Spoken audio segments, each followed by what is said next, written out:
everybody, how you doing? I'm Miss Nat, and I'm the Recreation Leader 1 at East Passyunk Community Center with Philadelphia Parks and Recreation. And welcome to Parks and Rec at Home. As we all continue to stay at home and slow the spread, we're going to be streaming some of your favorite Parks and Rec programs. Today, we're going to be doing Funky Storytelling Time with Miss Nat. This program is for all ages, so if that's you, and I know it is, keep watching! Today, I'm going to be reading one of my favorite books, if not my favorite book. Yeah, that's right, I said it, my favorite book. And everyone at East Passyunk knows how much I love to read, especially young adult fiction, so good. But this one is especially great, and it's called Giraffes Can't Dance. And it's written by Giles Andre and illustrated by Guy Parker Reese. I hope you guys enjoy it as much as I do. Giraffes Can't Dance. And it was gifted to us by our lovely Grandma Margaret. Gerald was a tall giraffe whose neck was long and slim, but his knees were awfully crooked and his legs were rather thin. He was very good at standing still and munching shoots off trees, but when he tried to run around, he buckled at the knees. Oh, poor Gerald. Now every year in Africa, they hold the jungle dance, where every single animal turns up to skip and prance. And this year, when the day arrived, poor Gerald felt so sad, because when it came to dancing, he was really very bad.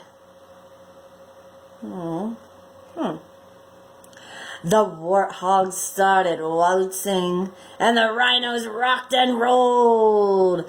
The lions did a tango that was elegant and bold.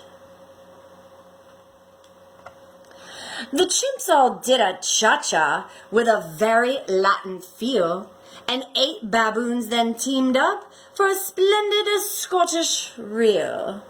Yeah, they did. Gerald swallowed bravely as he walked toward the floor, but the lions saw him coming, and they soon began to roar. Hey, look at clumsy Gerald, the animals all sneered. Giraffes can't dance, you silly fool. Oh, Gerald, you're so weird. Anybody ever call you that? Yeah, me too. You just gotta roll with it. But Gerald simply froze up. He's frozen. He was rooted to the spot. They're right, he thought. I'm useless. Oh, I feel like such a clot. So he crept off from the dance floor and he started walking home. He'd never felt so sad before. So sad and all alone. Look at Gerald go. Bye-bye, Gerald. Then he found a little clearing, and he looked up at the sky. The moon can be so beautiful, he whispered with a sigh. Excuse me, coughed a cricket, who'd seen Gerald earlier on. But sometimes when you're different, you just need a different song. Mr. Cricket. Listen to the swaying grass and listen to the trees. To me, the sweetest music is those branches in the breeze. So imagine that lovely moon is playing just for you. Everything makes music if you really want it to. Look at Gerald. With that, the cricket smiled and picked up his violin. Then Gerald felt his body do the most amazing thing.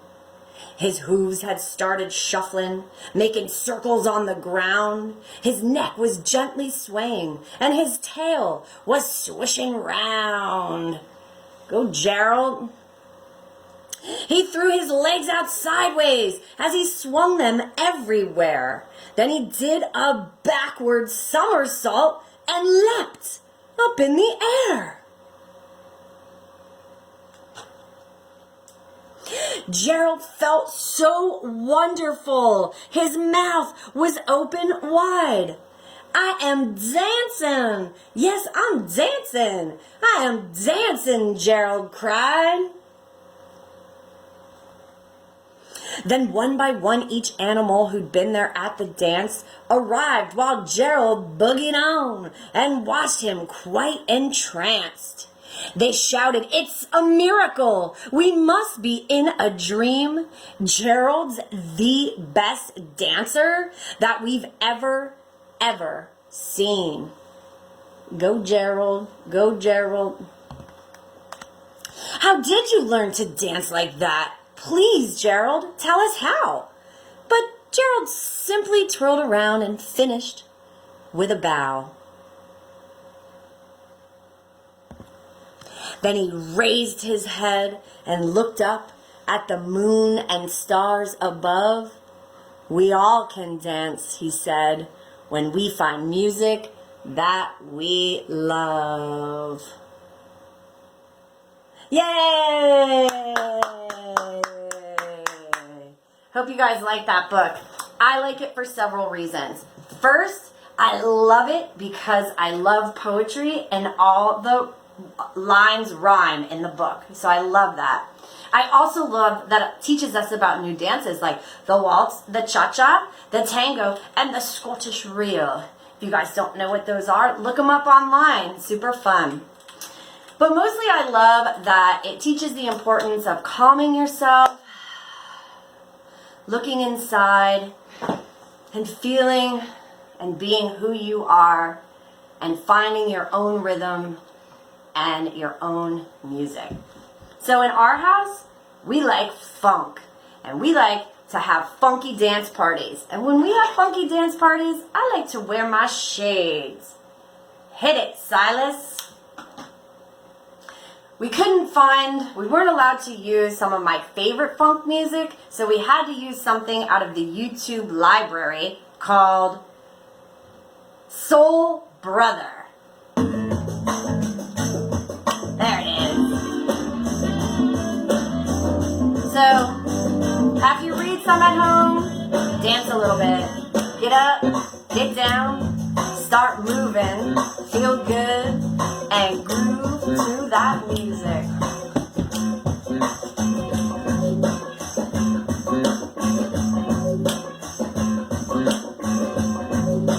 Thank you guys for tuning in to Parks and Rec at Home. If you've enjoyed this video, leave us a comment or share it to your profile so that others can join in. Remember to follow us at Phillip Park and Rec so you don't miss out on future videos.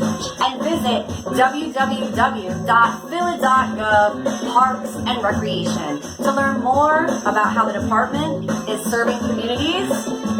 But most importantly, stay at home, stay safe, and keep funkin'. I'm Miss Nat. Take care, y'all. Peace out.